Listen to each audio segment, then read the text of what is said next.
Hello, this is Tony Heller from RealClimateScience.com, setting the record straight about censorship. George Orwell said, "If liberty means anything at all, it means the right to tell people what they do not want to hear. When this liberty is lost, it gets replaced by censorship." Censorship has always been a primary tool of the political left. Totalitarian belief systems don't like dissidents. Alexander Solzhenitsyn was kept in Soviet gulags for many years and then was censored for a long time after that. The Union of Soviet Socialist Republics did not like people who told the truth.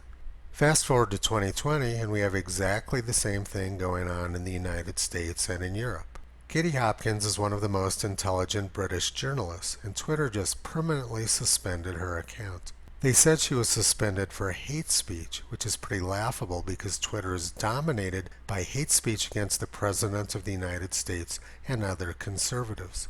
CNN responded on Twitter with their own hate speech against Katie, calling her an extreme right-winger. Hate speech against conservatives is not only permitted on Twitter, but Twitter actively encourages it. They promote hateful comments up to the top of the thread. Here was another response to Katie Hopkins getting censored. Sophie says, "Katie Hopkins getting banned from Twitter may be the best thing that's happened during 2020 so far."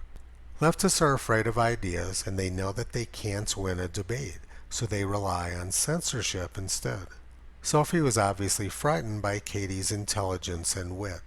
And when leftists can't win on a level playing field, they resort to intellectual violence. The first time I got suspended from Twitter about 5 years ago, Tom Steyer's communications director tweeted, "This is huge." I knew then that they were paying a lot of attention to me, they considered my message to be very effective, and they are very scared of what I was saying. A lot of people, though, they can't find any excuses for suspending their account, like Patrick Moore, one of the co-founders of Greenpeace. So Twitter has resorted to other dirty tricks. Patrick wrote, "My Twitter analytics show I've lost net 349 followers past 28 days. I was normally getting 1 to 3,000 new per month. I've never had a decline in followers since I joined in 2013. I have a 48% increase in mentions last 28 days. Does anyone know how I can dig into this deeper?" Nick Short, who has 181,000 followers, has been seeing exactly the same thing. About 2 months ago, Twitter suddenly started not allowing conservatives to gain followers. And I'm also seeing the same thing on my account. I used to gain a lot of followers every month, and suddenly about 2 months ago, I stopped gaining them. So I hired a data scientist to write some software which I could use to track followers every hour. The dark blue line shows the number of new followers I'm getting. As you can see, they increase fairly steadily. From June 12th through June 18th, I gained about 400 new followers. But my total follower count did not change at all during that same period. What I found out was that Twitter was removing followers at exactly the same rate as I was gaining them. The unfollowers are shown in red. It's possible that some of these unfollowers may have been legitimate unfollowers who decided to unfollow my account voluntarily. But I've been contacting a lot of my unfollowers and finding out that's not what's going on. They're not unfollowing me voluntarily. Twitter is forcing this. The most common dirty trick which Twitter uses is they temporarily restrict user accounts. And then what Twitter does is they remove everybody from the list of people which that person was following. I contacted him and asked him if he knew this was going on. He responded that he was aware of it and that he expected to be part of an upcoming purge. I see this Twitter dirty trick being used a lot against my followers. It appears that they're going through my list of followers and removing them at a fairly steady rate of about 74 followers per day. But yesterday something changed. I had a big surge in new followers over the last 24 hours, and my follower count got up to 54,000 for the first time.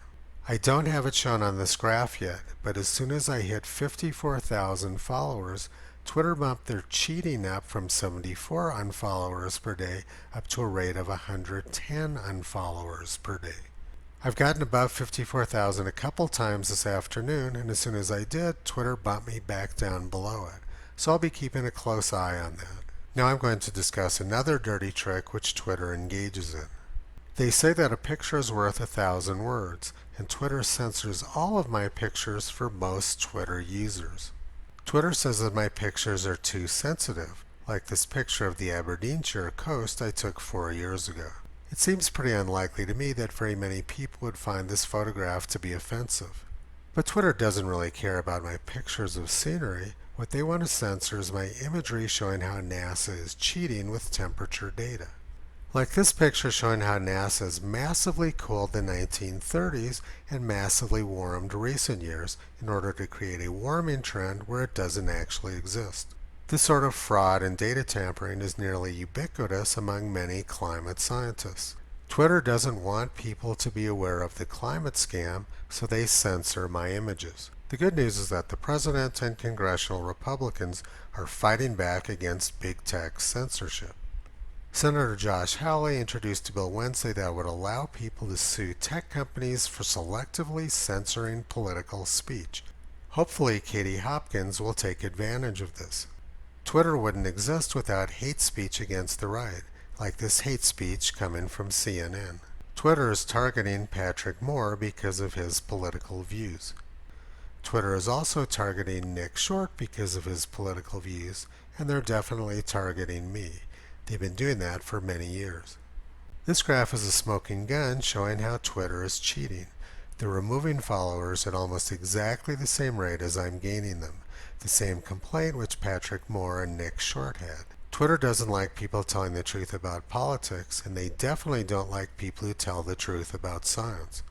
In 1966, the great American physicist Dr. Richard Feynman said, "We live in an unscientific age in which almost all the buffeting of communications and television, words, books, and so on are unscientific.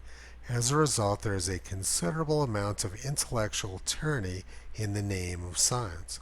It was bad in 1966, but it's gotten much worse now. Anytime you hear a journalist use the term scientists say or experts say, you can almost be certain that what they're about to parrot is fake news. Twitter censorship is just one more manifestation of the intellectual tyranny which Dr. Feynman talked about over 50 years ago. But Toto is fighting back. Visit him on the web at realclimatescience.com. He's been pulling back the curtain on junk science and propaganda for a long time.